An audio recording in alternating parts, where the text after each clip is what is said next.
So, hey folks, what's up? I welcome you all to the day 3 of our bootcamp on AZ 900, and I hope you all must be learning and enjoying the 2 days of the bootcamp. So, let's continue with the bootcamp. And today, also, we have with us our expert speaker, Mr. Dilip sir. You must have noticed he's a very nice explainer. You must have noticed in these 2 days the way he tries to explain the things, and I hope you all are learning. And today it's going to be a very interactive session as well. And from tomorrow, we are going to conduct a quiz. So if you have any kind of queries or anything, I'd suggest to please shoot today, and sir will be more than happy to help you. Over to you, sir. Hey, thanks. Okay. Good evening, folks. I hope you're staying safe, you're good. And I would like to thank you guys because I know it's Sunday and it must be pretty boring for you guys to attend a class on Sunday. And I know that how it feels as a student. So, but yeah, please bear with me for one more day. And I hope this session will be fruitful and you guys will remember this for some time at least. And it will help you guys upskill your career. Okay. Great then. So let me just set some expectations for the day. So don't expect this session to be ended by 1 hour because we have to complete the at least the boot camp syllabus for today. So I'll try to be good. I'll try to take it in a very good pace, at least not speed up the things or not hurry up the things. And I'll try to make it up very much interactive and you guys won't get bored also. Okay, so let's get started with this then. So today, what are we going to see? So last 2 days we saw about the core concept of Azure services, that is the compute services, at least like the virtual machines, the web apps, the Kubernetes services, and so on, right? And the first day we saw about the Azure as a cloud provider. What does it give? Okay, so now people generally will ask, only these many services does the Azure give? No, we saw the my marketplace of portal, right? We got n number of services. Okay, so let's explore some more services today. Also, let's look into terms of security, some basics on Active Directory and network security and so on. Okay, so let's get started. um Great. So sharing my screen.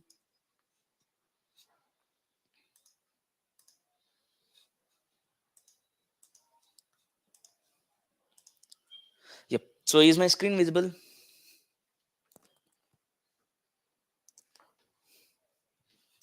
Okay, I hope it's visible now. Okay, let's get started then. Yep. So today I have divided it into three presentations. Okay, because I know how it feels as one presentation, 50 or 60 slides. I know that's not going to really work out. So that's why I have just divided it into three separate slides or presentation. Between the slides, let's have some icebreaker and let's have some quizzes or some questions. Let's try to make it interactive. Okay, in this way. Okay. So today we are just going to see about the core solutions and management tools in Azure. Okay. So yesterday we saw all the core services, right? So when it comes to services, it was like virtual machines, it was like web apps, AKS. So today we'll be seeing in core solutions. So solution, what is solutions generally? Solution is generally you address something, you address a problem. So that problem, the answer for that problem is known as a solution, correct? Some core problem, some core solutions are to some common problems faced by people which Azure gives. Okay, so this is the overall picture of what is core solutions. Okay, so let's get started. So these the core solutions are divided into five things. Okay, first thing is all about the Internet of Things. Okay, every service is related to IoT problem. Okay, let's just address it in terms of the problems. Second solution is with respect to the your big data analytics. Okay, so data analytics and data integration and all those things, second solution gives us the answer. The third solution is all about your machine learning, the AI, ML. Okay, it's a very trending topic these days. So third solution is the answer for the AI ML problem. Fourth is serverless computing. So probably we might have discussed, if you just said any one of you guys attended my first session, or I think it's in second session yesterday, where we discussed in brief about the serverless computing. No problem. If anyone has not attended, we'll revisit this too. Okay. And the fifth is about the DevOps. Okay. So these five problems, five solutions. Okay. So let's get started with the first one now. Okay, that is the IoT, IoT Central, and Azure Sphere. So these three are the solutions which are the answer for the Azure Internet of Things. Okay, so what is Internet of Things basically? Anyone has any thoughts on what is Internet of Things?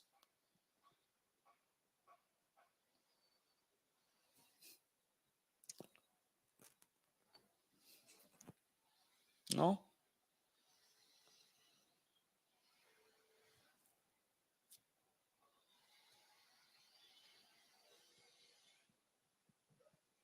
I'm not getting any responses.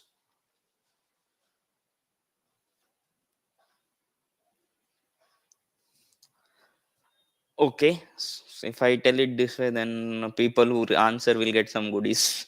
People definitely will start answering now, bombarding with the answer at least. Okay. So Mohit told me that Alexa, Google Mini devices implement IoT. Yes, these are the devices which implement the IoT. Perfect. What is IoT now? So what is the problem, or what is the statement of IoT? Internet of Things, right? Yes, it works on voice instructions. Perfect. So Internet of Things is basically you give an instruction to something. So consider you are giving, let's take a Alexa device. So Alexa is device, right? You command it over the voice saying that to do some task, and over the internet this task is being executed. So this is the whole concept of IoT. And yes, to make use this IoT, we need the sensors, chip, and all these things. Okay, so this is the concept of IoT. Over the internet you tell something, either by a text, either by a call, or either by a voice, or any means you tell something to do a work to sensors. So previously what used to happen, sensors used to come into picture when you send manually some instruction for this, like do this thing, do this things, or anything like that, right? Okay. So now this is basically over the internet, you command the devices to do certain operations. So that is basically Internet of Things. Okay. So to address this Internet of Things, so we have obviously Raspberry Pi or many simulators, right? Or the XYZ chips and sensors. To connect all these sensors, as you told, okay, don't go elsewhere. You come to me. I have the solutions for you. So these are IoT, IoT Central, IoT Hub, IoT Central, and Azure Sphere. Okay. Let's see in detail what is this. Okay. So IoT Hub, so let's just focus on IoT Hub now. So basically IoT Hub is kind of, so as I told you, what is IoT now? So by using Azure IoT services, so devices that are equipped with these kind of sensors, so there might be a Raspberry Pi, or there, let's consider there might be a Google, right? Google Mini or a Alexa. So this device is equipped with certain sensors. Okay. And that sensors connect to the internet. Okay. Could send their sensor readings. So this has to send their readings at something, right? This has to send their logs or anything. Okay. This has to send to Azure. So this message is there. No, this is facilitated by the Azure. Okay. The messages data is then collected. So it has to be aggregated somewhere, right? It has to be stored somewhere. So this is done by Azure itself, and it can be converted into reports and alerts. So obviously the logs, anything like, so consider you have a agriculture use case. So there you might need that water level rising, so these logs continuously need to be sent to Azure, right? Or any data store basically. Why? Because you might need to analyze this data in some time future. So it can be used for machine learning and anything for that matter, right? So consider in June, the water level was daily rising by zero point 0.1 meter, something like that. So this data might be useful at some point of time to analyze it, or for whatever requirement it is. Okay. So this all is done by the IoT, Azure IoT. Okay. So use cases of Azure IoT, as I told you, let's just suppose company manufactures and operates smart refrigerated vending machines. Okay. What kind of information you want to monitor? So this is basically for a monitor thing. Okay.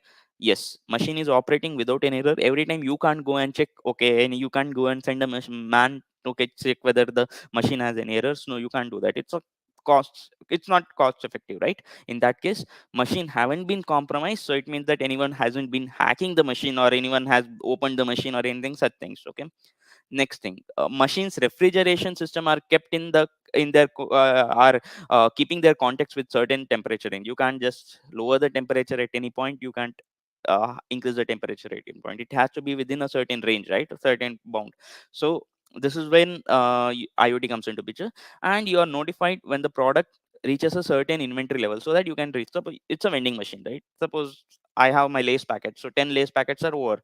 Now I need to tell anyone, right? Okay, the lace's stock is empty, so please refill it. Every time you can't send a person to check what's the stock today, what's the stock tomorrow, right? It should be automatic. So this all things are the use case of IoT. Okay, so first thing is Azure Iot Hub. Okay, so what is Azure Iot Hub? Is basically it's a managed service. Okay, so it's a managed service. When I mean managed services, you need not go and manage the stuff, so it's managed by Azure itself. Okay, that's hosted in the cloud. Okay, and it acts as central message hub. Okay, as I told you, IoT requires a messaging system, right? This IoT hub acts as a central messaging hub, okay, for bi-directional communication between your IoT application and your devices it manages. Okay, so now let's just open our drawing tool. Okay, so consider what is, I'll just draw it in this. So this is the IoT hub. Okay, here you have probably your devices. Okay, here you have devices, one, two, three devices. Okay, so here the application is hosted, what is connecting to this device. Okay, this has some sensors, so data needs to be sent continuously, right? Sensor data. So this device needs to be kept in some place. So this some place is known as a Azure IoT hub. Okay, next, Azure IoT Hub supports the communication from both devices to cloud and cloud to device. It's a bi-directional communication. Okay. Next, you can virtually connect to any devices onto your IoT Hub. Okay. So it means that you can actually, like, from your IoT Hub, you can connect it to virtually to, like, you don't need to go and with via virtual or wired connection. No, it's a virtual connection. Okay. Next, from cloud to device perspective, that is from IoT Hub to the device perspective, IoT allows the command and control. Command and control means, okay, I command and control the things. That the hub commands the and controls the thing. Okay, it tells that, okay, increase the temperature to this much, decrease the temperature to this much. Okay, this is the command and control. So this is overall what is IoT hub now. Okay, so next is IoT Central. So IoT Central is nothing but a dashboard kind of thing. So every time you go, you enter your logic of the application and do the stuff, and you host that somewhere in IoT Hub. Perfect, makes sense. Now in IoT Central, what happens? It kind of provides you a user interface where you can create your own application, host them there.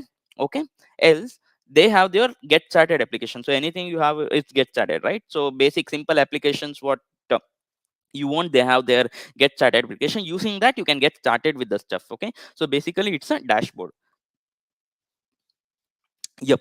So next, this visual interface makes it easy for quickly to connect to the new devices. So else you need to enter the connection thing, and there might be long list of getting connected to a device, right? With the Central, it's very easy and quickly to connect the device, and also receive on see what are the data logs, what is this, what is that. You can see everything at one place. Okay, so that is basically use of Azure IoT Central.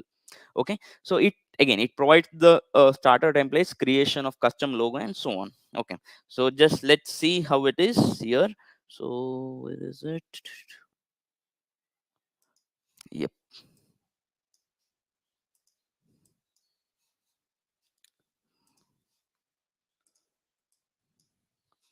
Not able to see it. Just give me a second, I'm just trying us.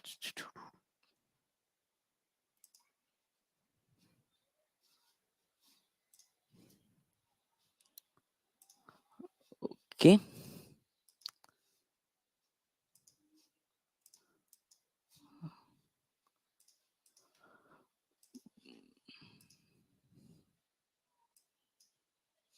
I don't know why it's not opening. Okay, anyways, I'll open it in a new incognito, so that would be great.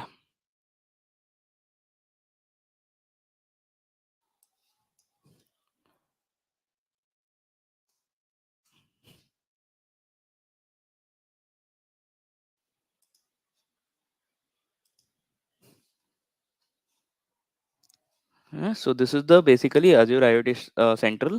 Here you can see of different types of application where you want to get to started, and you want to get started, you can so Azure provides such a beautiful way that you need not get your sensors also. So it has the Raspberry Pi simulators, you can use those also. Okay, so that's how that beautiful it is. um yep.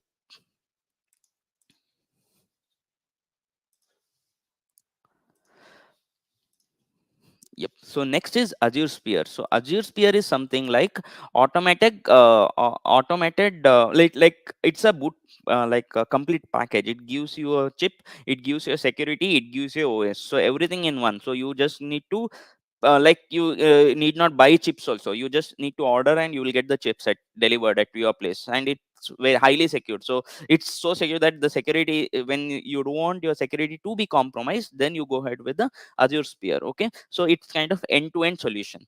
Okay, so see here, if you like in technical terms, it means that Azure Sphere creates an end-to-end highly secure IoT solution for the customers. Okay, that encompasses everything from the hardware to the operating system together with a secure method of sending messages. Okay, so it comes in three parts, as I told you. When chip, it means that it's a microcontroller. Okay, next comes the OS, types of OS. So Windows generally you don't use when you're integrating with the IoT devices and stuff, right? So you go ahead with the Linux OS. And security of the devices. Okay, so based on your requirement, you need to choose what is the best IoT solution for you. Okay, so this is the main motto behind it. So consider you just want a basic IoT solution, you just want to integrate with your chips and so on. You have your sensors in home, you just need to connect it using some connection thing, then go for IoT Hub. You just need a UI, you just need everything fully managed stuff at one place, you need to look into stuff. In that case, go for IoT Central. Suppose you want to end-to-end solution, then you need to go for Azure Sphere. Okay, so this is all about IoT. Okay, so next let's come to solution number two. Okay, all about big data and analytics. Okay, so here it's divided into three parts. Okay, Azure Synapse analysis, Azure HD insights, and Azure Databricks. Okay, so it's divided into three parts. Now just let's look into one by one what is what. Okay, so as first one says, it's Azure Synapse analysis, so it's majorly about analytics. Okay, analytics. So analytics service that can be used across the data warehouses and big data system. Okay, so one, this analytics system is there, no, it can be used everything across everything. So basically you have your data warehouse, the place where big data is stored, and big data system where the big data is processed. So everything you can use to analyze some data, that is known as Azure Synapse analysis. Okay, next, can work using SQL, Spark together. So basically either sometime people say okay, either go for SQL, either go for Spark. Okay, else you can just go to mix and match approach also here. Okay, next, provide a query system Synapse SQL that can be used in warehouse scenario. So to store, basically you can use the this provided by Azure Synapse analysis, the query.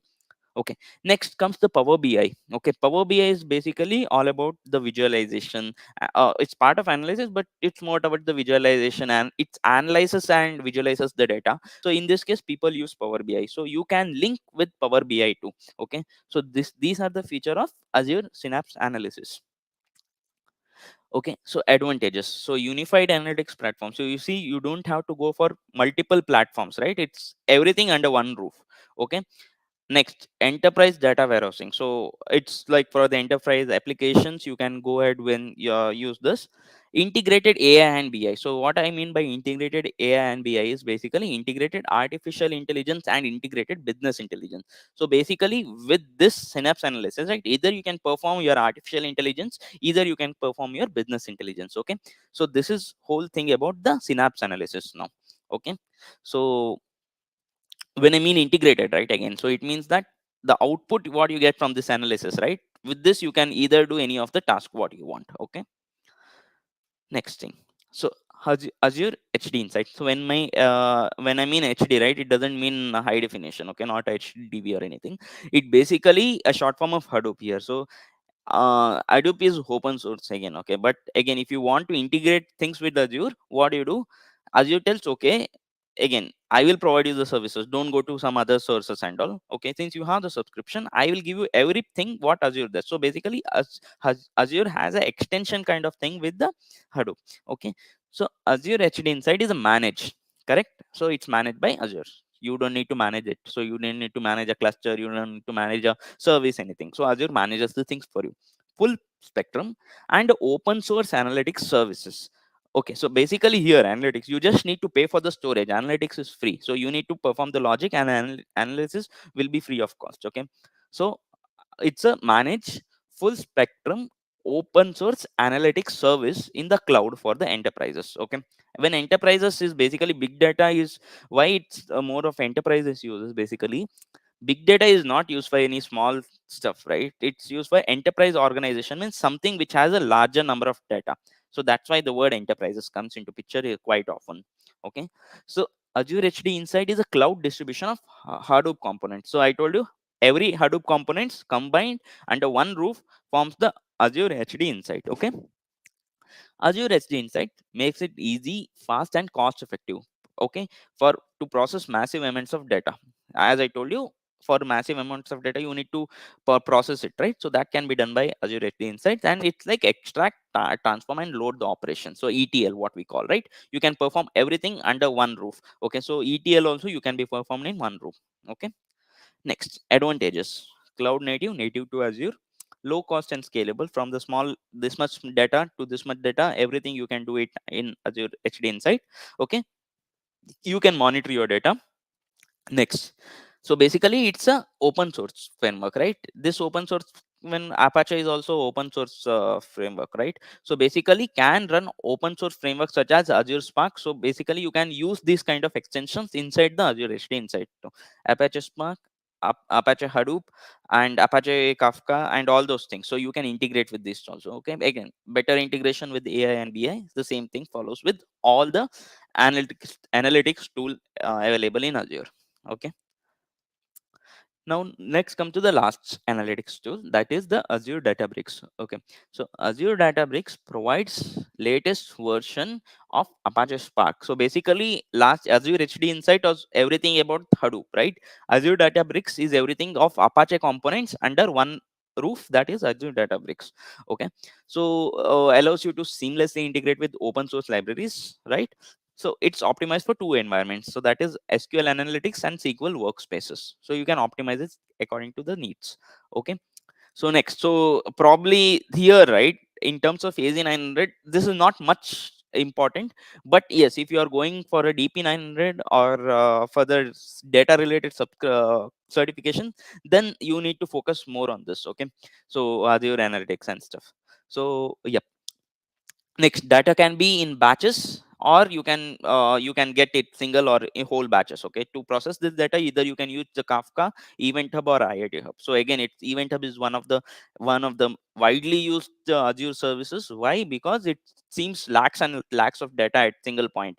Okay, um, next, so once the data lands, right, it needs to be at some point, so data needs to be stored at some points. Okay, so that stored point is known as blob storage or Azure data lake storage. So it you can store the data in certain places. Next, using Azure Apache Spark, this data is turned into, like, you can use using the Spark, right? So Apache Spark is basically analyzing the data, correct? So using Apache Spark, you can analyze the data or whatever you want. So again, AI and BI. Okay, so this is all about the analytics stuff. Advantage, as I told you, the data you got, you can use it for whatever needs you want, like building artificial intelligence solutions, else big data analytics like the Python, or data science like Python, Scala, R, and Java, anything of these kind of tools you can make use of. Like, this data can be integrated with this certain language for the data science and stuff.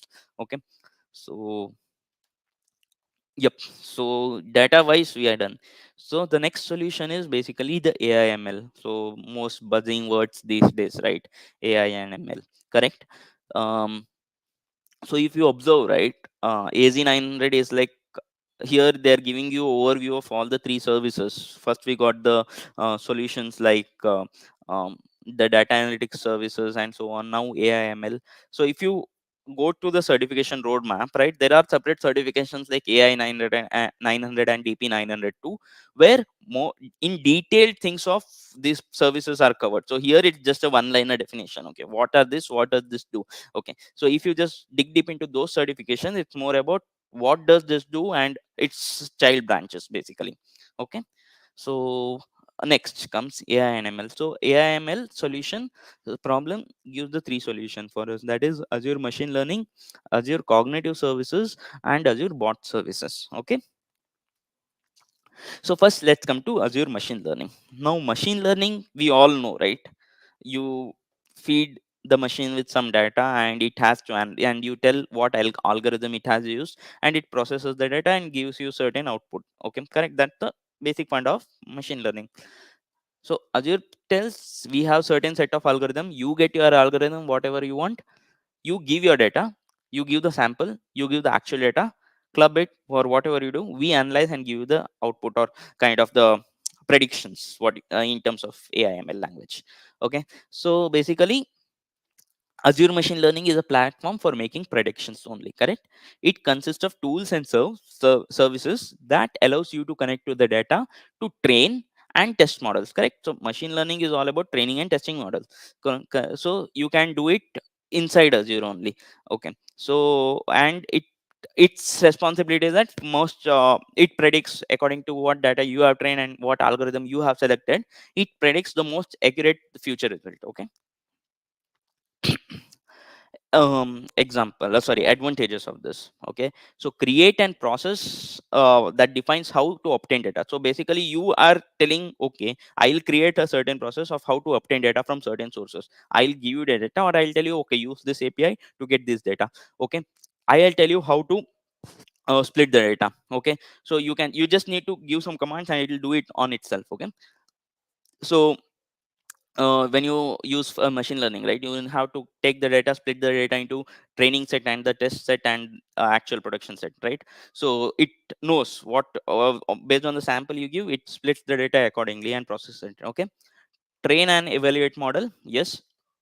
Next, pipeline.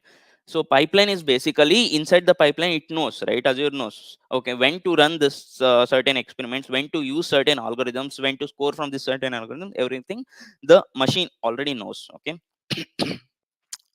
deploy the best performing algorithm. Okay, so you can deploy the best performing algorithm into the AI service. Okay, next is cognitive services. So cognitive services basically your what do you do, if anyone have your mobiles right now, what you do, you just do a barcode scanning, right? So barcode scanning is nothing but a cognitive service. Okay, so it basically it is a subclass of machine learning, but here what you do is it basically machine is able to perform certain operation based on your language, based on your speech, based on your vision, based on your decision. So it's all like whatever Alexa, whatever Siri does, right? Everything is basically, this is all basically cognitive services. So again, Azure has its own set of cognitive services models, where you just need to give some input, where you need to train the model and it will perform accordingly. Okay, your language means your natural language processing, where you need to scan certain things and it will automatically give you the required response on certain things. Okay, speech, based on my input, right? If I am speaking in a harsher tone, it should analyze that, okay, I am angry, I am happy, and based mood. Vision, I just need to scan and tell what is this, which brand of this computer it is, what is my t-shirt, and all those. Decision making. Okay, so based on certain things, it has to perform its own decision making. So these are the services provided by the Azure Cognitive Services. Next comes the bot services. Again, it's one more subclass by the bot. Okay, so basically one more subclass by the machine learning, but bot is basically Azure creates kind of an interactive tool for you. It kind of creates an interactive agents where you can interact with the system. So that system has to interact with the humans. Okay, so machine learning is bit different from sorry, Azure bot service is bit different from machine learning and cognitive services, that it has a specific use case. So specific use case, Q and A maker, basically you ask it question and it should give you answer, but it should be via text only, right? You can't just tell, okay, if I tell, okay, Alexa, just tell me what's the weather today, it's a cognitive service. But if I type here what's the weather today, that's a chatbot. Okay, so it creates an agent to interact. So these are the services of the Azure bot service. Okay, so next let's come to serverless computing. As I told you in my previous session, right? So any computing what you have is based on a server, correct? So you have an underlying infrastructure, you have an underlying server.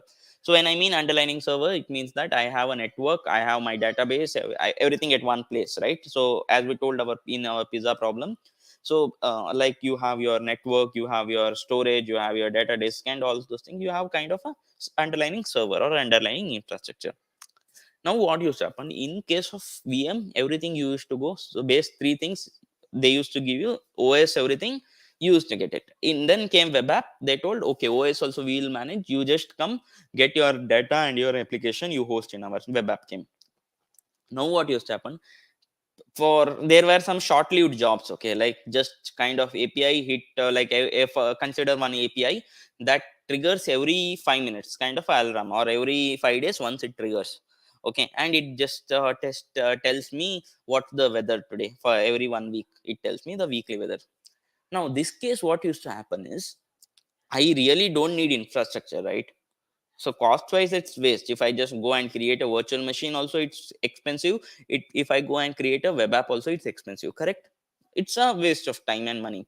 A dedicated infrastructure will be there, and costing wise also every time it will be on, every time it will be computing and so on. It's a waste of money. So what they did is, okay, problem is there, so what's the solution for this? Okay, so there is a pool of infrastructure. So basically, as I told you, there is a pool of services or pool of servers over here, okay. So here OS, network, everything is there, okay. So they tell, okay, this is the our pool of services, you just come to us and take a small portion in this, host your code over here, okay. So this is a shared service now. So with this what happens is, at rest of the time this will be not using, but when it's the fifth day, right, okay, it will know, okay, I have to activate on this fifth day, and it will go trigger, make use of these services, give the output from here, okay, give the output from here, sleep. That's it. Only for weekly once the charge, it's charged, like when where I'm charged 5 rupees, this is me charge, this is charging me probably 10 paise, okay, because only weekly once the service servers are being used, compute cost is being used, okay. So this is the concept of serverless computing. um yep, so here, right, you just need not be worried about setting the whole environment and where the server code is executed, no, everything. So it's basically, as I told you an example, rest point triggered by HTTP requests, okay. Consider your the one more example is, this API should be triggered, or the action should be triggered only when there is a message in my queue. I have one queue, when there is a message in queue, only when that time action is. So this is also one of the examples where most of the trigger points are used, right? You ideally don't need a API for all time running things. You just need a small piece of thing. When this action, when this event occurs, do the job and sleep. That's it. These are known as the short lived jobs, okay. So this is the concept of serverless computing. There are two types of things here. One is Azure functions, okay. So function is basically, in a function, right, you can host one single method. So okay, this method has to be in certain programming language. When programming language comes into picture, it's all about coding, correct? So this code, say piece of code execute when certain event occurs, correct? So advantages of this is scales automatically, scales up and down automatically, scales automatically, and charges only when function is triggered. So as I told you, it charges only when function is triggered here, correct? It's a stateless environment. So what I mean by stateless environment is, it's ideal just for processing incoming data. So stateless is basically doesn't remember anything. So that's the concept of stateless, okay. So consider I just tell you to do, go and probably deliver this packet of milk to XYZ person, okay. So now you just go to that person, deliver the milk, that's it. Your job is done. You will not go and sit there for talking, okay, he is Dilip, he has told me to deliver milk, this is this milk. No, you will not do that. So stateless is, after coming back you'll not remember, okay, I had to go there, deliver the milk and come. No, that's it. So it's job done. So that's the concept of stateless, okay. So as I told you, we already discussed the example where the event occurs, do the work, sleep. So that's a basically simple example of Azure function. So next comes the Azure logic apps. So Azure function, you had to know knowledge of coding, okay. So Azure Logic App is such a way that it's not no need of knowledge of code is there. It's all about the designer tool. You just need to drag and drop the boxes. So it's literally so easy that you just have the picture and you just copy the boxes, drag and drop. Okay, I want this. I want to send message in Twitter. I want to send message in Teams. Done. So that's the concept of Logic App, where the design first approach comes into picture. So generally in exam, you might be asked the question of difference between the function and the logic app. Okay, function is a code first approach and logic app is a design first approach. So that's the difference, major difference between a function and logic app. Okay, so can be designed in web based Azure portal? Yes, you can do that. Okay, as I told you, and one more difference between function and logic app is Azure function is a computing service, while logic app is an orchestration service. So what is orchestration service? Orchestration service is after this task, do something, do something, do something. So when you go to logic app, right, it's such a way that okay, first task is probably get some response from xyz weather data. Okay, so that is my first task. After this, send a message in Twitter. After this, say hello. So this is a orchestrated task. So this is done by the logic app because it has some sort of state values over here. Okay, now let's come to the major last part of this particular solution, that is DevOps and GitHub. Again, buzzing topic, right? So see, as I told you, as I mentioned, I set the expectation starting only here. For every problem there is a solution, and there is a solution with Azure too. Okay, so DevOps and GitHub also is one of the problem, right? So how will you manage the DevOps and everything? So Azure told, okay, come to us, we'll give you that also. We already knew, right? GitHub. First let's come to Azure Dev Test Labs. Okay, so here what it means that every time you can't go and create an environment, right? So consider you are working on a VM. Okay, so you just want to give it to a tester saying that how it works. Okay, so you have a QA environment, fine, but ideally when you are developing, you really can't trust for the billing, right? You can't just go for the billing. So what you do is you take help of Azure Dev Test Labs and you give the similar parameters saying that okay, I want my VM to be this, like this configuration, and it create kind of a dummy for you. So this dev test lab output is similar to what is there in the actual output. Okay, so this is the concept of Azure Dev Test Labs. Okay, so anything you can deploy via. So basically, it's not only specific to VM. It can be anything. It can be a web app. It can be a function. It can be anything. So you can deploy it to Dev Test Lab via ARM template. Okay, so ARM template yesterday we saw what is it, Azure Resource Manager templates. So you can use that also. Okay, so developers can test and performance, I mean developers and testers can perform tests across variety of environments. So they can probably create, right, this is my production environment, this will be my test environment. So how will my test environment look? What should be there in test environment? What should not be there in test environment? Everything they can analyze and create one dummy machine first before deploying. Correct. So this thing is one of the best advantages of Azure Dev Test Labs. Again, saves a lot of time for developers and testers because they are ideally not going and creating any environment and wasting a resource, right? They're just creating a dummy environment, like environment. It's not environment, but it's kind of environment where you can perform the operations. You'll be charged, definitely you'll be charged for the resources used, but it's very less compared to what is actual resource consuming. Okay. So give me a second.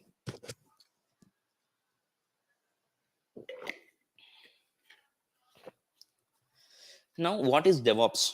So DevOps is basically, as I probably last Tuesday I had one of my session with the Azure community here. So DevOps is, right, before DevOps, it's not. So DevOps is not about tools as I term. It's the practices. It's a mindset. What you create while creating a. It's like a process. So to follow this process, you need to have some mindset, right? These mindsets are known as DevOps. So here, right, in DevOps, what and all comes? Planning. You need, as I told you, we need to plan. We need to. It's a infinity basically. In that infinity, everything comes like plan, test, code, release, deploy, monitor, again plan. All this into an infinity cycle comes. To support this process, right, you need certain tools. So those are known as DevOps tool, right? So DevOps board, Scrum, Kanban, user stories are all these things which support the ideology of DevOps. Okay, so you can either take help of GitHub, or in Azure DevOps only there is a placeholder for you to store your code. So where the repository comes in picture, no need of going to GitHub also. All in your repository only you can do that. Okay, Test plan. So test plan is basically you can create kind of manual test cases saying that okay, this has to be done, this has to be checked, this has to be checked, and so on. So this is known as the test plan over here. So Azure DevOps service, right? It's a centralized code repository. You have Azure boards to create a user story, to check, to create a task and everything. You have a facility of Azure pipeline where CI/CD automation tool you can create and so on. Azure Artifacts, the output from the pipeline. So what is this artifacts is you build a code, correct? Probably be it a C++, C Sharp, Java. When you build a code, the code is compiled. You tell what is being compiled. Compilation means converting from a high level language to a low level language. So low level language is a code which only machine understands, correct? So these codes are in form of exes, dlls, or jar with respect to their programming language.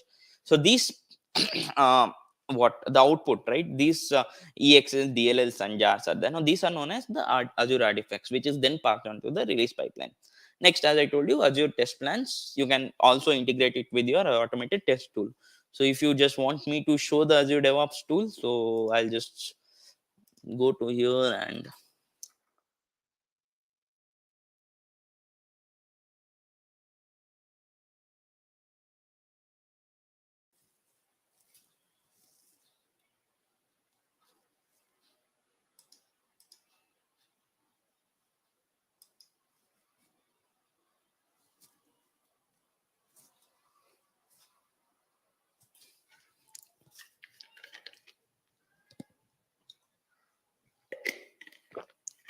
so this is overall board of Azure DevOps.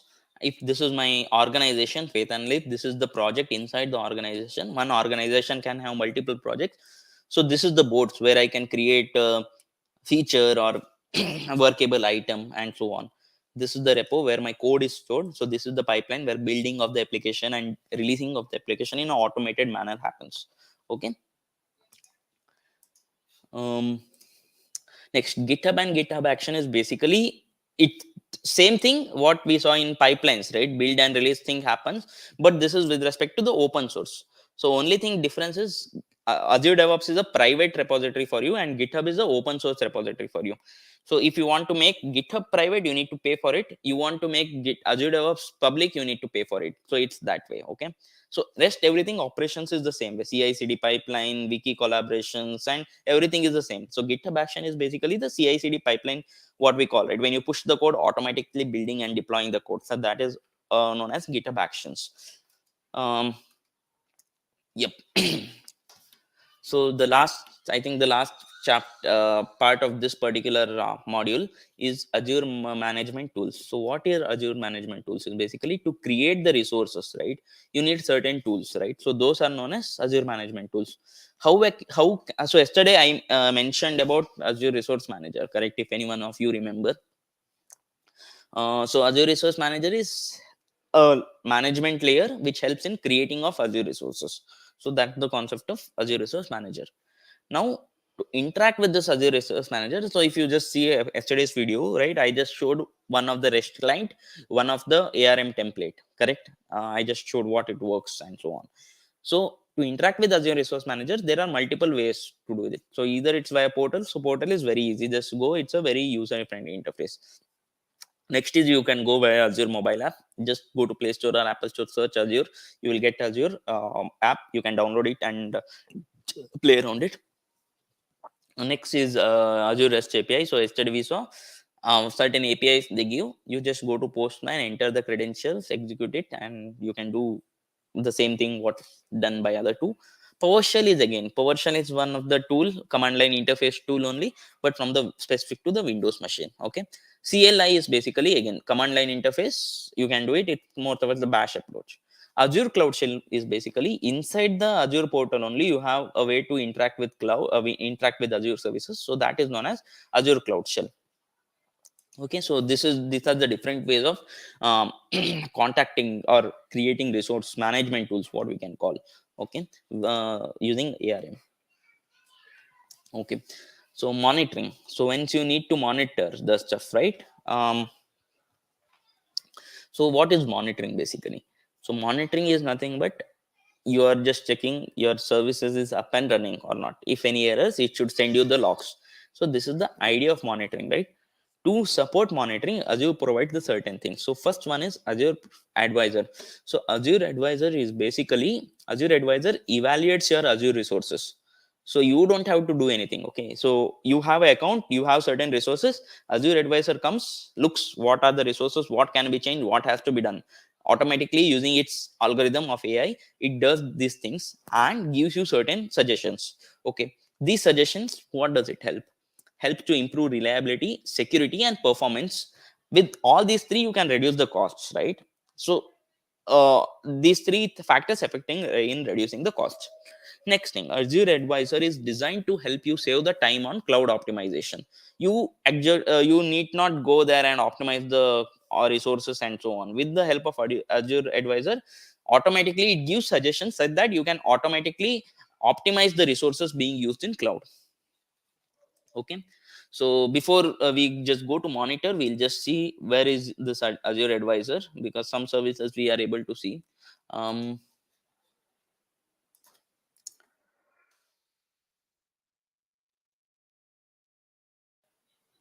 okay, so just go to Azure and side blade, you can see the Azure Advisor. Okay, here.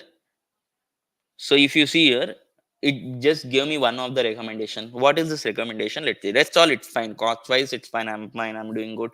Security wise, I'm good. Performance wise, I'm good. And operational experience also, I'm good. So only thing, one recommendation I got is reliability. How well can you make your virtual machine reliable? So if you see yesterday's class, right? Yesterday's session, I didn't create any redundancy or infrastructure redundancy. Here it's telling that, okay, enable virtual machine replication to protect your application from the regional outage. So it means that, okay, make copies of your virtual machine in different regions, because in one region outage is there, okay, we can have a backup for you. So that's why it's telling me, Advisor is giving me a reliability suggestion. Okay, so this is how the Azure Advisor works. Next comes the Azure Monitor. So Azure Monitor is one of the integrate whole set of platform. What it does, it performs, collects, analyzes, and act. So here it just gives you suggestion, right? Here in Azure Monitor, it automatically performs all these things, analyzes, and it also acts on certain things. So you need not go and do certain things. You just need to set metrics. Okay, when the CPU threshold is this much, do certain things, increase the load or anything. So this is all done by the Azure Monitor. Okay, so if you see this diagram, from all the things, right? Application, operating system, Azure resources, subscription, the metrics and logs are taken, and based on this, these things are done. So it visualizes, analyzes, responds, and integrate. Okay, integrate is basically tell a customer or do some operations. So every operation is done by the Azure Monitor over here.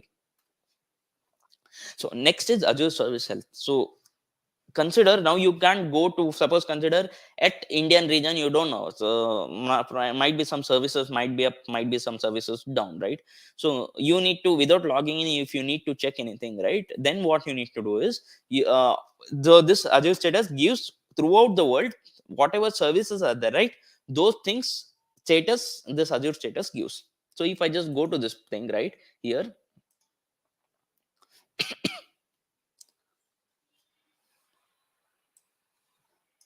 so here, see, refresh every 2 minutes. So I am in Asia Pacific region.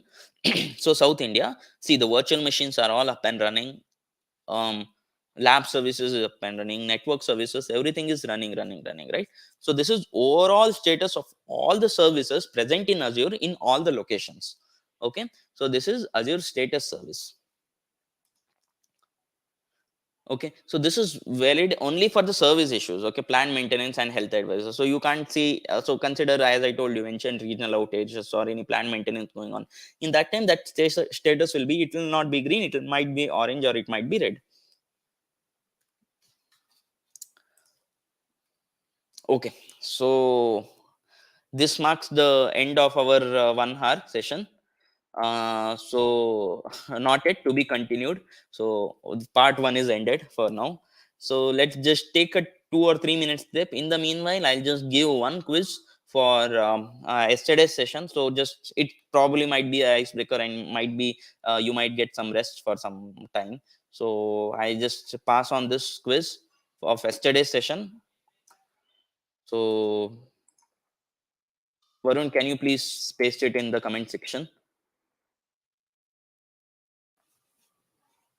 We'll give you 5 minutes time, okay? So it's 9:51, sorry, 7:51 now. I'll wait probably till 7:56. Okay, so please chat with us. So let's wait for 7:50 till 7:56. At 7:56 I'm going to end this quiz.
2 more minutes, guys.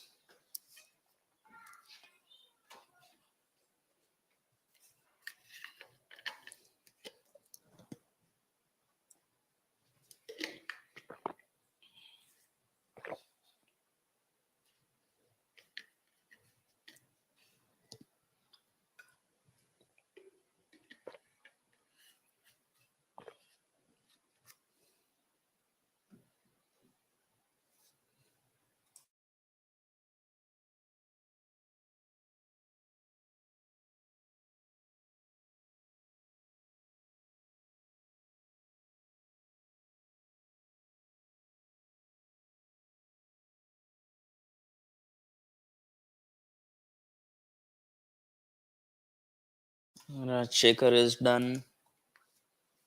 We'll wait for 1 more minute and then I'll stop the responses over there.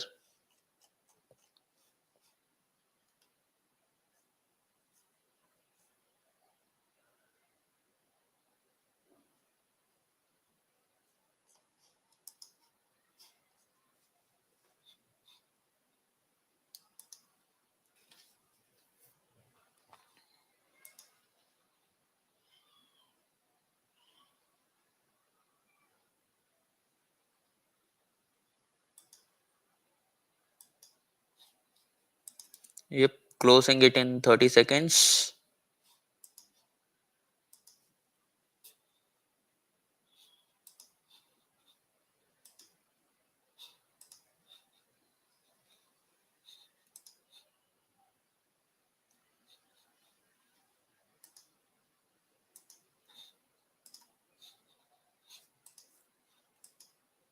Okay, guys, closing it now. Yep, I've closed it. So just let's see who is. Let's give a shout out to a person who has done well here. Okay, so there were 5 questions, and I can see here Jenny Shifali has scored 5. Great, good going, Jenny. And Anish Kumar also has got 5. Rishabh Sharma, okay, not bad. Many people have done well. So Tulika, Ayush, Rohit Kumar, good, great guys. And Pulkit also. Yep. So sorry, Akash, I just stopped the quiz. We'll be rolling out many more quizzes too. So yes, okay. Uh, yes, so probably we'll roll out some Azure passes and stuff for those who has done well today. And tomorrow also we'll be rolling out many more quizzes. Okay, and let's get started with our session now.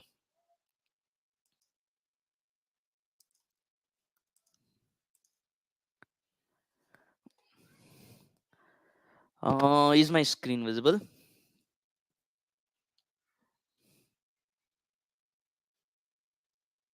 Okay, great. So general security and network security features. Okay, so this is more about the features, and again, so as I told, right here, it's not much about the explaining in detail of what the service does. It's just a overall outline of what the service it is. Okay, so this is the concept of Azure 900 again. So here they don't expect you to know what each and every services does. It's like you just need to know what a service is there. So this kind of service is there for this kind of problem. So this is the expectation out of AZ 900. Okay, so general security and network security features. Okay, so Azure Security Center. Azure Security Center is basically a kind of a overall place. Okay, so what it does, it is monitoring of services that provides visibility of your security posture across all your services. So basically you have many services, right? um yes, Ananya, so the form is closed. We'll roll out tomorrow on the new one. Yeah, so let's get back. So Azure Security Center is a monitoring service that provides visibility of your all services, your security posture. So it gives you a score and all. Okay, your score is this, your overall service is doing fine, your security score is 21 or so on. Okay, so the term security posture, right here somewhere it mentioned that security posture. So the term security posture refers to the cyber security policies. So in cyber security, might be certain rules and all rules, right? So those things, it's basically a security postures. Here, what it does, it just tell you how well can you predict, prevent, and respond incoming or any future security threats. Okay. So what are the capabilities of this? So capabilities being, it provides the security recommendations. Okay, and it detects and blocks the malware. So in advance things that, okay, this kind of threat is there, it might be a malware, it might be a malicious threat. Okay, then it detects and blocks it. Okay, so analyze and identify potential attacks. Okay, so analyze and identify the potential attacks is again the same thing. So predefinedly think it, okay, it might be attack, it might so cause so and so problem. Okay, it does the things. Okay, next is just in time control for um control for ports. Okay, so it means that, okay, it filters the port. So it's saying that, okay, I am in port number 80, consider my system is in port number 80. It thinks that, okay, from port number 80 I can't access certain things, so I'll just write certain rules saying that, okay, from port number 80 I can't do certain things. So this is the capabilities of Azure Security Center. So next comes the Azure Sentinel. So Azure Sentinel is again, so it's one of the security services, but here what it does, it's basically is a security information management. So it collects all the information and it gives some automated response. So both does the same thing, but this is more towards the automation side. Okay, so it's a cloud native service. So here if you see this cycle, right, it collects the security data across your enterprise applications. Okay, and next what it does, it detects, it might be threat, it might not be threat. So it, if we it's overall the same thing what the security center is doing. Okay, so next, investigates one more service, rather you can say. So there are multiple services, what you want you can choose, right? So Azure Sentinel is one of them. Okay, so it detects what might be the threat, what might not be the threat. Okay, investigate. So investigate is basically, it might think, okay, this might be some critical incident, this might not be some critical incidents. Okay, respond to those things by automatic protection. I'll block them, I'll do certain things. Okay, anytime further I'll not go and manually do things. Okay, this is this. Okay, I got some error saying that, okay, malicious threat detected, I need to block this port. No, automatically from this port, if a malicious threat is incoming, then I'll block that port. So this is this overall picture of Azure Sentinel. Okay, capabilities, as I told you, overall collect, detect, investigate, and response. Okay, so it integrates with various things. Okay, so you can use this Sentinel with Office 365. Anything malicious happening on to Office 365 or Azure AD, some random user hacked in into things, or Azure Advanced Threat Protection, you can use it in various other services of Azure basically. Okay, okay, so next thing is Azure Key Vault. So this is not much of a network security stuff. Okay, so consider you have your application now. Okay, so I have my application.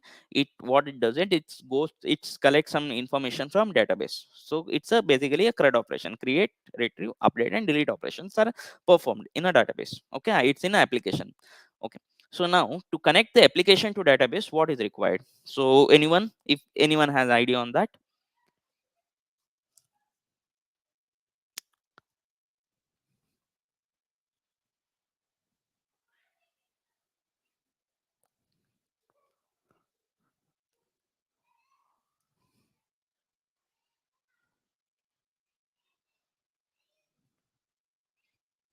Anyone? Yeah, Aditi, I have closed the form. So tomorrow's quiz you can give a try. S- So the question currently is, okay, so PHP is an application. But my question is, you have your application, you have your database. How do you connect these both?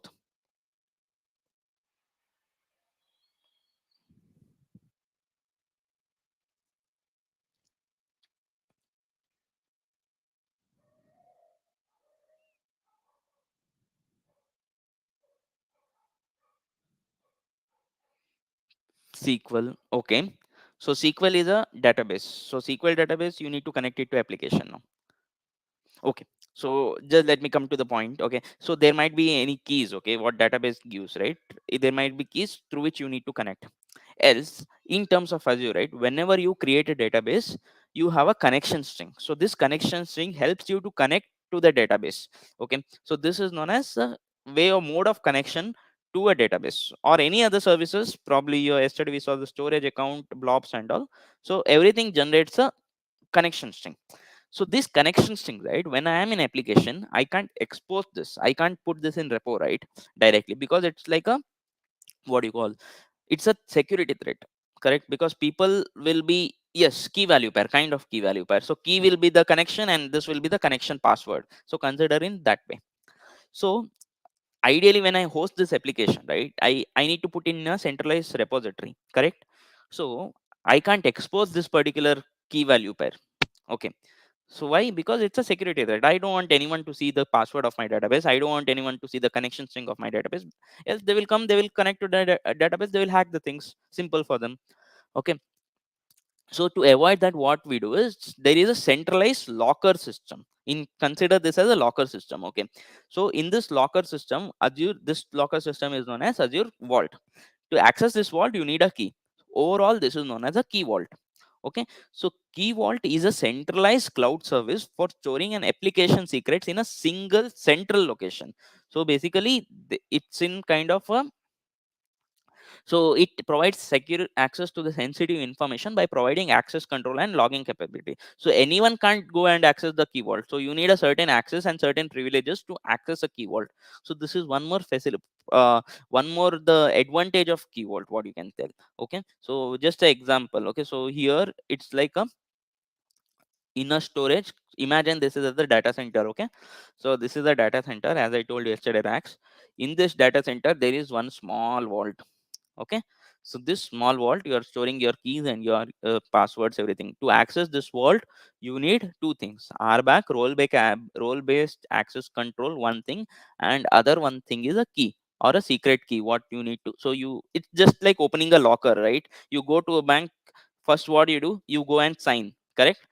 Manager verify. So if you, or you might have visited your with your parents to a bank, right? Bank locker or anything, directly they don't allow you. First they go, they check your ID card, after that they take your sign, after that you will have one key, manager will have one key, they both will go inside that locker and open the locker, correct?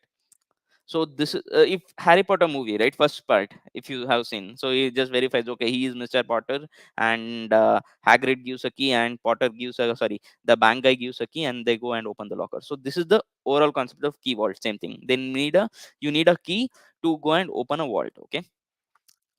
Um. So what you can do with key vault? You can store the secrets. So the, as I told you, can encrypt the keys and store those encrypted keys into key vault. And sometimes to run an application, right, you need a certificates. Okay. So these certificates also you can store in the key vault. So now, as I told you here, right, in this example, this vault is into the shared kind of storage, even though it's dedicated for you, but you are using for a in a shared infrastructure, correct? So there might be n number of key vaults here. So anyone might come and so sometime if your data is too much secured, there might be problems with it. To overcome that, what you know, they give you a dedicated host. So this here is dedicated only for you. This whole infrastructure is dedicated only for you, and here only your vault is there. This is costly, but again, this is only dedicated for you, and this is known as Azure Dedicated Host. So Azure Dedicated Host provides a physical servers that host one or more Azure virtual machine that is dedicated to a single organization workload. As I told you, when too much of data is there and your data is more specific, like as yesterday I told you, right, special Azure regions, so for those they might give a special physical servers and so on. Capabilities here, hardware isolation is at server level, because you know what the hardware is dedicated for you, it's more isolated. Control over maintenance, okay, and even timing, so you control it. But it's almost like you are control, it's almost like aligned of Azure hybrid services. So yesterday we saw, right, hybrid, more like a physical server, but you use the capabilities of Azure. Next comes is secure network connectivity. So what is secure network connectivity? So secure network connectivity, now everything we saw about the security and all those things. Now when it comes to secure network connecting, over a network you can't send a random stuff, right? Yesterday we saw the VNet and all, it's just the continuation of this. Okay. So when you design a security, right, you, this is one of the approach of how they design, how the Azure is designing. Okay. So this is known as defense in depth. So your data is, so basically you have multiple layers when your data is there. Okay. So your data is not secured, so there is might be, I'm weak in networking, but there might be something called security layer, right? So that is responsible for your encryption and decryption of data. So your data is only protected at that point. Okay. Nowadays we call encryption at rest, encryption at transit. So when the encryption is rest, encryption is at rest is there, your data is secured only over here, this point. Now here what they did is they created seven layers, seven, right? Yeah, seven layers of physical layers kind of things, or virtual layers. So each layer protects data in one or its own way, such that it's way more secure. Okay. How? Physical security, right? Physical security is basically your hardware attacks, so it prevents it from hardware attacks. So consider anyone, it like a using of big lock to a server room. Okay. Or consider a password protection of all these things. It's a physical attack, so anyone can't take a hammer and break the lock open and get into room. No, one layer he crossed, one door he crossed. Next, he is having a identity access. So identity access is basically control access so it doesn't, if you break lock also and come in, now there is a fingerprint scanner. So that fingerprint scanner, anyone can't open it, only certain members can open. So it verifies your identity, who you are, and based on your identity it allows you next level. Okay. Next, perimeter. So perimeter is kind of a outer hardware, or what do you call outer layer. Okay. So here what it does, it uses DDoS protection. So DDoS is basically denial of service, right? So denial of service, what hacker does is, hacker kind of disables your website, so that when you want you can't use the website. So perimeter protects it from the DDoS attacks and so on. Okay, limitations. Sorry, network. So network, what it does, it limits the communication. So every request is not, probably it sets certain rules that okay, at 1 minute you can just ping it, you can just get the data at 5 times. So certain rules are being set, not, or you can filter the IP, saying that okay, from this IP you can't let my traffic come in, or from this IP, from this you can't take the traffic out for this particular IP. Certain rules you can set. Next is the compute. So compute is basically your data is residing in a VM, consider VM storages, right? So compute secures the VM basically. Okay. Next is the application. So application is basically ensures the application is free of vulnerability. So application is basically like any viruses and all those things, the application should be free of. So that is taken care. Now the data. So data is basically the core data. So here business and customer data is there. Here it has its own responsibility. So this controls the business and customer data. So this is the overall architecture of defense in depth. Okay, so this is made of 7 layers. Now NSG, so network security group, is basically it kind of rules. Okay, it kind of, it acts as a firewall. So what a firewall does, so you have a wall here. Okay, you have a wall. When a network goes out, it will stop it. When it will check the credentials, leave, go out. When comes in also, it does the same thing, right? So this is whole thing, it's actual firewall. So Azure network security, it acts as a kind of a internal firewall, not the external firewall. There is one more firewall called Azure firewall, but this is kind of first layer of protection. Okay, so Azure security net excuse me, Azure Network Security Group enables you to filter your network traffic to and from Azure resources with the virtual network. Okay, it acts as an internal firewall, as I told you. So here you can create multiple rules. So these rules are either inbound or outbound. Inbound means incoming to the VM. Outbound means going from a VM to the outer world. Okay. So these rules, okay, here what you can do is some set of rules is set the inbound and outbound rules by filter by source. Okay, and destination IP address, as I told you, port number 80, HTTP only allow HTTPS protocols, not HTTP protocols. These rules you can set. You can add multiple rules, as many as you needed within the subscription. So probably your subscription might allow 10 rules. You can use those 10 rules also for the NSGs. Okay.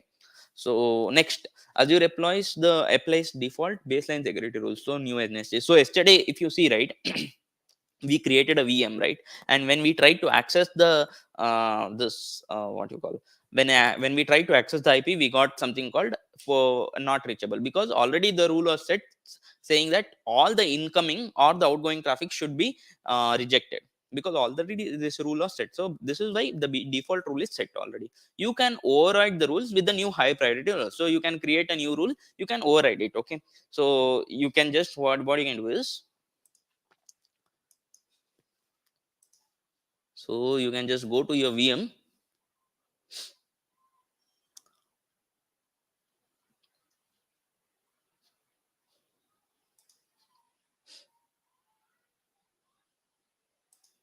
Here, and you have your network security group right over here. Inbound, see here, inbound security group. So here, see, allow any 320, these many rules are there. So you can reject or deny it, okay, based on the rules over here.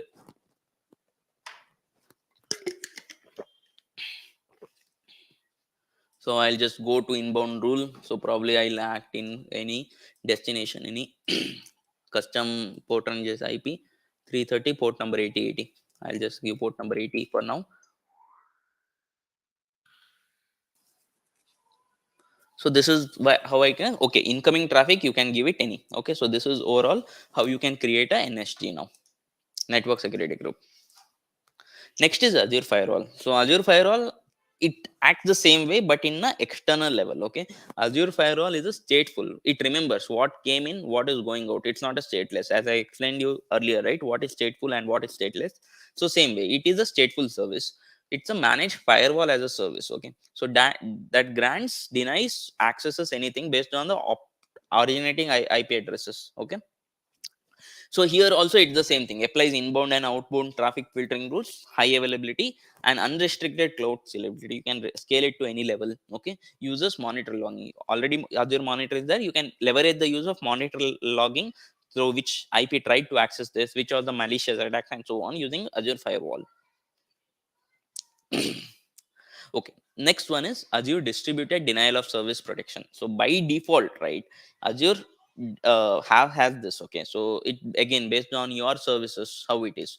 Okay, so what is distributed denial of service? So consider you have a service. So hacker, what he does is he penetrates the site and makes sure that whenever you require, the service is down. Okay, and he corrupts the site. So when you require, the site will not be reachable. Okay, so now distributed denial of service, what it does, it is DDoS attacks. As I told you, it how he'll ping it hundred thousands of times, he'll ping it so that the source will be exhausted. Okay, so sanitize unwanted network before it impacts the serviceable. So what this Azure DDoS does, it sanitizes means it cleans everything before the traffic goes unavailable. Okay, basic service tier is on and automatically enabled. Here standard service tier also add this service with the some extra services. Okay, stand in terms of Azure standard service or basic service. So if you see here, right, so attacker is trying with this malicious. So here is a Azure backbone is there. So here customer, so this is kind of a front end service. So both are being sent. If you see a red one is being sent, also yellow one is being sent, but this DDoS protection only filters yellow one and sends it to the network. Okay, so this is the concept of Azure distributed denial of service protection. Okay, next comes the identity governance, privacy and compliance features. Okay, so it's more about the authorization, authentication and so on, privacy compliances. Okay, so what is Azure identity service?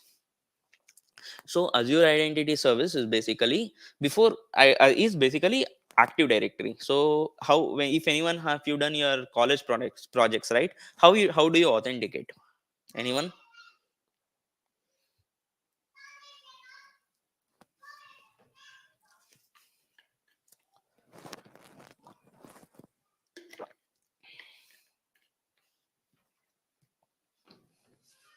How do you authenticate? So how do you create authentication page? Any answers? Credentials, perfect. So where are these credentials stored?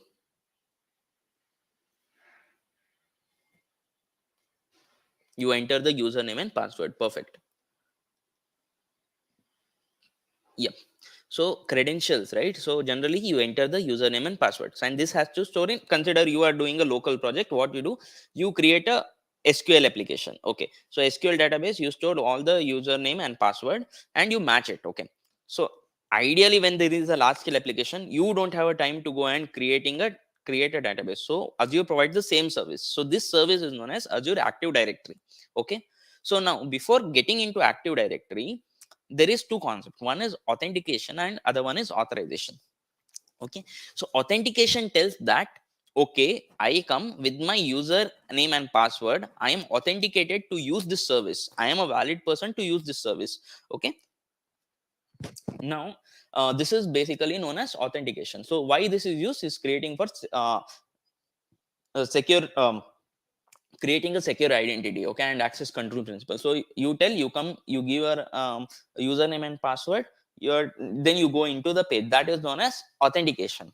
Now if you have observed sometimes, right, in any of the services, you are logging, but sometimes you get, okay, you are not authorized to use the services. So consider, let's go to take a physical example. Okay, so consider you are you might have gone to any monuments or kind of any hotel, you consider.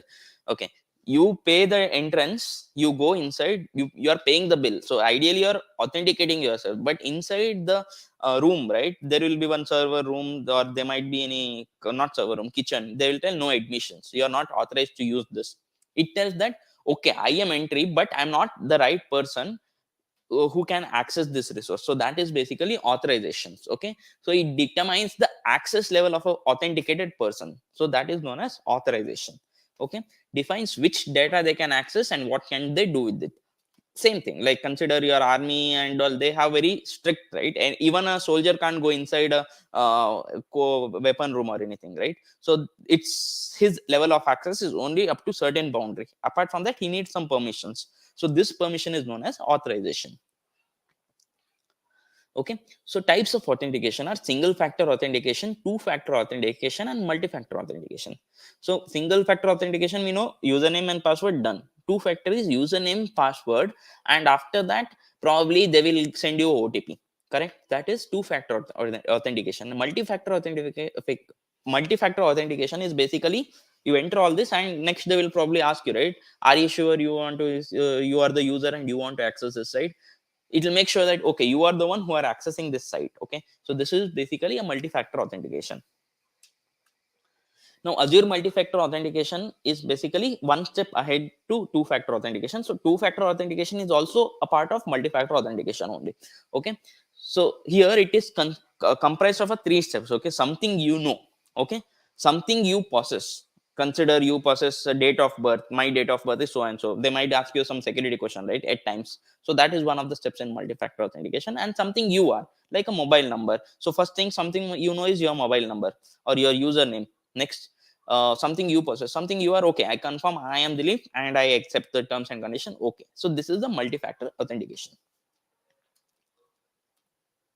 Next, as I told you, Azure Directory is an enterprise identity services, provides single sign-on and multi-factor authentication. Okay, we explained the concept, we saw the concept of single multi-factor authentication. So Azure Active Directory does the same thing. It has a database, it verifies your username and password only. But you are not maintaining the database. You are just adding the users onto that particular database, and that database is maintained by someone. Okay, so this is the concept of Azure AD. These provides, right, certain facilities. So these facilities like single sign-on. So I'll just explain what is single sign-on. Conditional access, multi-factor authentication. So multi-factor authentication we saw, and it's a single identity platform. So basically we don't have to go to, okay, go to microsoft.com, login, come back here, go to outlook.com, login, come back here. It's one login, one step login. So if you saw that time, right, in my incognito, I just log into one step, one here. Rest all automatically, everything whatever this login was taken automatically took. This is basically single identity. Okay, developer tools makes it easy to integrate identity into application and services. Perfect. Definition wise we are done. Now there are some terminologies, right? What is the single sign on and what is this multi conditional access, so on. So let's just come to single sign on. So consider I have my application over here. Okay, so this is my UI. Okay, UI, and this is my backend. Okay, this is, consider I am application, a user is accessing one more backend. So this is the scenario, backend 1, backend 2, or consider this only, we accessed only one site here, everything is considered. Why everything you can access it? How it is basically single sign on enables it. So once you authenticate, right, first once you authenticate with using AD, correct? Once you authenticate, what happens? You use UI. So you are here, user ID and pass. So this authentication is signed. So this handshake happening via some claims saying that okay, you're authorized, this user is authorized to use this service. Okay, this is done. Now if I access this, right, some application too, I should not again be asked to log in, right? So then that's a failure of single identity service.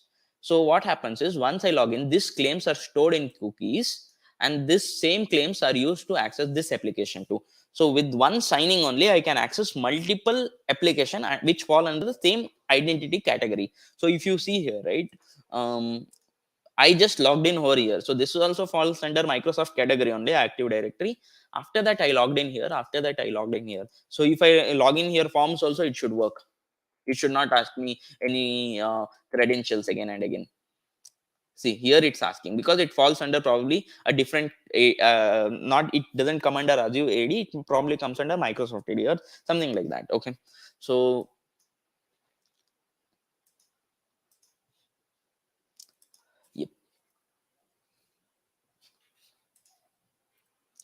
Okay, next is conditional access. So once signal this we saw, and next is conditional access. So what is conditional access? Is Azure Active Directory can allow or deny certain requests based on the certain conditions. So basically you have a signal here. So signal is a login. So decision is taken. So decision is basically taken on certain signals. So signals is user group or membership. Probably he belong to certain group of people. So he belong to a tester or maintenance team. For them it should not be able to log in. Okay, login one. Next, IP location. Probably if I am accessing it somewhere from where it's not supposed to access, IP location. Third, device. What kind of device you are using? Probably if you are using older version of mobile, then it should not allow you to access. What kind of application you are using, and the amount of risk detection. So all these things you can use with the conditional access. Okay, then you can enforce. Okay, enforcement is basically allow or deny, that's it. Okay, so now Azure governance methodology is basically establishing certain policies, rules on a resource. Okay, so here basically there are multiple things. So role-based access control is one of them. So what is this role-based access control? Is, as I told you that time, key vault, right? So here, if I am the wait, let me just go to this blob, and I can go to access control.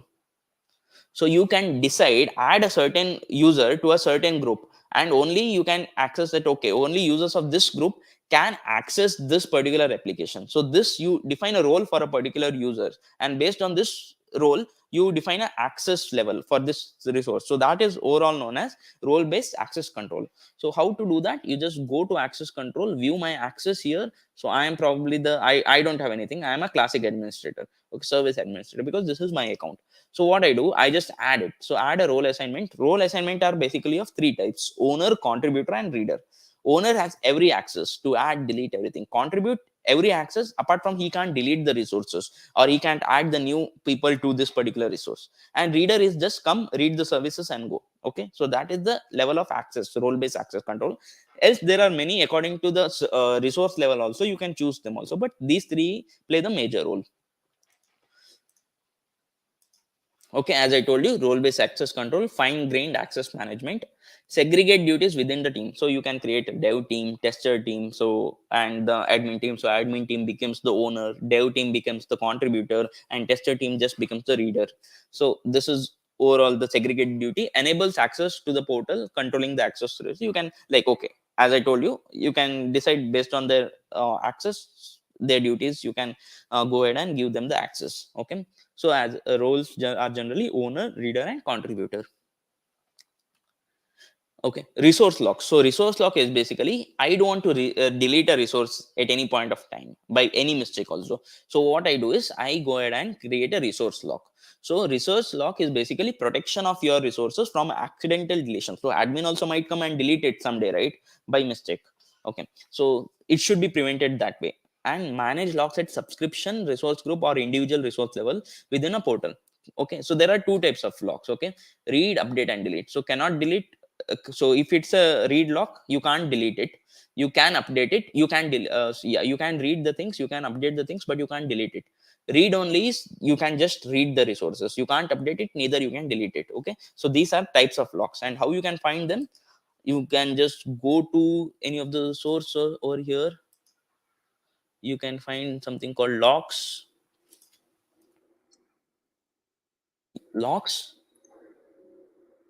and you can just add a lock. Okay, lock name is xyz, and read only and delete. So these kind of locks you can add it.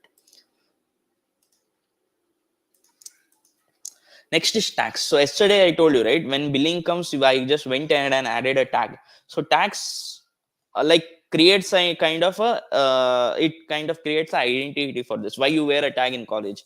It's like you're showing, right, identity tag. Like you go and I'm telling, okay, I'm this so and so person. So same way tag works. So if you see here, for one of the resources I have given, they have given owner is Joe, department is marketing, and environment is production. So when billing cost center, they can tell, okay, this department is marketing, the cost center when they bill these resources according to the marketing resource. Okay, so it generally name key value pair. Okay, so very useful while terms of billing. One more use case is you have n number of resources. Okay, so you are creating an automatic script. So what automatic script, what it does is it runs in application. It deletes all the resources which are older than 1 week. All the resource group deletes it older than 1 week. Now you have some resource group you don't want it to be deleted. Okay, now what you do, you go and you give a tag name for that. Okay, keep important is equal to true. Now while this script, right, while writing the script, I'll write some logic saying that okay, for all the resource groups where the tag is there, where important is equal to true, don't delete these resources. So this is one of the use case of the tags. Okay, now Azure policy is basically you set the policy, you enforce the policy saying that okay, when I create this,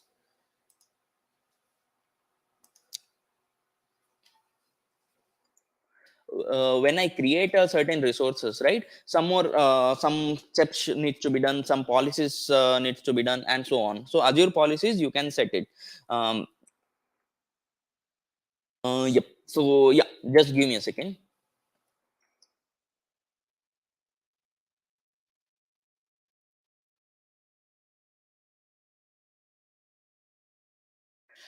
Okay, so Azure policies enforce organizational standards and access compliances at scale. Okay, so basically you can set the policy at the resource level, you can set your custom policies and so on. Okay, um last is the blueprints. So blueprints makes it possible for the development team. So like you have one resource group. Okay, you have certain parameters for this. Now what I'll do is in that enterprise level, I have hundreds and thousands of these parameters to be applied. I can't go ahead and apply the same parameters to each and every resource group, right? So consider I need to assign tags, I need to assign the policies, I need to assign the roles. I can't go ahead and do it for thousands of subscriptions or thousands of resources, right? So in this case, blueprints comes into picture where one click for under all, it's like a skill set. One set under all the children will be applied under that particular roof. Okay, so this is known as the blueprint. Okay, great. So we are done with the part two now. I think people are sleepy or end of the Sunday mood. So what let's do is let's continue it tomorrow. One small chapter is left, and with that tomorrow we'll be completing the bootcamp session. Also tomorrow we'll be looking at the um, some of the questions and how to answer, how to tackle the certification exam, how to clear it basically. So yep, so that's it for today. Any questions you have, I'm okay to take it for now. So guys, if you have any other kind of queries, you can directly pin them in the comment section, or else we can take them tomorrow as well. I would request you all to please go through all the lectures which sir has taken in the past few days, because it's going to be really beneficial for you to crack the AZ 900 as well. And also we are going to conduct a quiz at the end of tomorrow's session, where the top three participants will be getting the swags from Microsoft. So, and the content is being taught to you in these days, so if you'll revise, it's going to give you dual benefits. And and also if you have any other queries, you can directly put them in the live chat, and tomorrow sir will give you means tomorrow session is going to be a guidance, doubt solving, and the completion part, so you can take full advantage of it. Sir, we have a request, can you please share the PPT with us? Yeah, so I had shared it to the email, so probably you can have it there. So I had shared the format of all the ppts. Okay, okay guys, you'll be uh, getting this PPTs on your registered mail IDs so what you within can do is tomorrow you can send, so one more ppt is there, so after the completion yeah, you can send all the four together. we'll Yeah. compile all the PPTs and then we'll mail it to you so you can refer to these. Prakash, actually, you can consider it, but a very little part of the topic is left. So we thought that we can take it tomorrow, and you can ask your doubts as well tomorrow. So we'll cover up the things and we'll wrap up tomorrow. So please go through the lectures and each and everything. If you have any other queries, you can kindly ask sir today as well and tomorrow as well. And sir, we have many reviews for the previous sessions. The students are saying, yeah, this one. Ghosh says, wonderful session yesterday. Oh, So thanks, thank you. So I'm glad you liked it. So yep, so let's catch up tomorrow on these things and let's clarify all your doubts then. So request everyone to come tomorrow also, and I would like to thank all, because I know how it feels on Sunday evening to listen to some lecture. And yeah, great guys. Sure then, so Yeah, let's catch up tomorrow. guys, thank you very much for being such a lovely and patient audience. And it was an amazing session with you all. And huge shout out to Dilip sir, who explained each and everything so thoroughly. So thank you, sir. Thank you. Thanks, And we would thanks for love to have you for another sessions as well. And you sure, guys sure. can please join our Discord server where we are going to conduct the quizzes every Friday and after the boot camps as well, and get notified about the other upcoming boot camps and the initiatives. And also, you can get the community support. See you guys tomorrow. Till then, bye bye. Take care. See Sure. ya. Bye bye. Stay safe.